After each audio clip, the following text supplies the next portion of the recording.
Africa is going to be the center for growth of employment, the labor force, and there will have to be creation of jobs.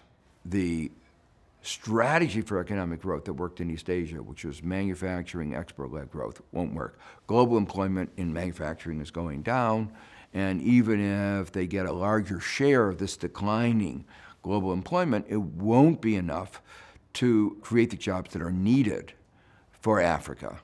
I'm Joe Stiglitz. I teach at Columbia University.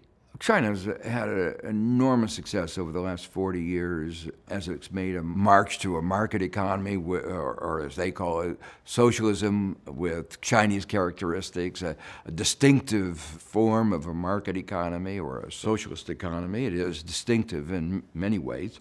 But there are some common elements that made for success in other countries in East Asia. One important ingredient was industrial policies. The government did play a key role in promoting the development agenda. A second thing was that the benefits were widely shared, but from my perspective, not as widely shared as they should have been.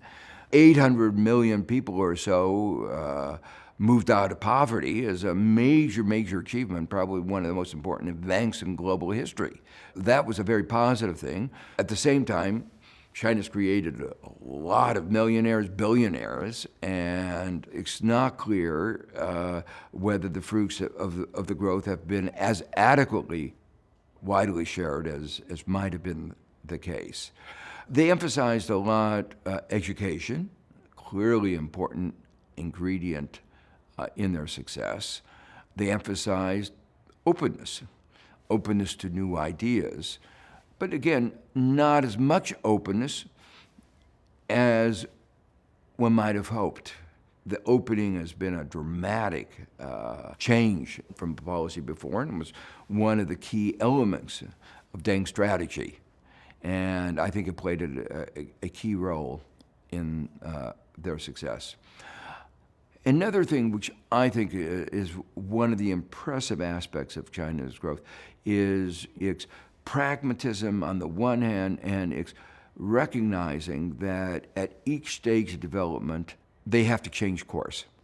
That as they go forward, what worked in the past may not work so well in the future. So, for instance, one of the first great achievements was moving from the non-market prices through a system called dual pricing into a market price system. That was a real achievement, a distinct aspect of the transition from communism to a market economy. So they didn't have the huge negative consequences of shock therapy that went on in Eastern Europe.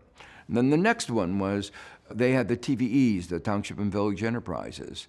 But after the great success of the Township and Village Enterprises in the 90s, they went again and changed their economic strategies, and they immersed themselves in the global economy, which required some bigger enterprises. Today, they are re-examining what will be the strategy in the next stage of their economic advance. What is very clear is that the next stage is going to require a large role for government, addressing the problem of inequality, addressing the problem of the environment, which is a very serious problem, addressing the challenges of structural transformation, the demographic transition, urbanization. So there are many, many challenges facing China. Many of these are going to require, actually, an active role for government.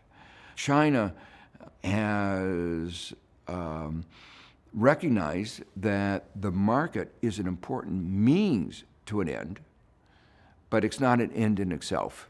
The big challenge I think in the next period is going to be a reassessment of the role of the market in addressing some of these key problems or challenges that China is going to have to face in the coming decades.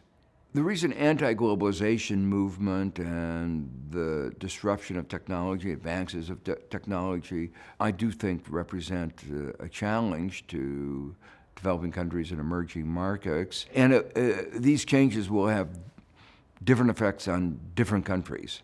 In some ways, for instance, China has already been moving away from export-led growth to more domestically driven growth.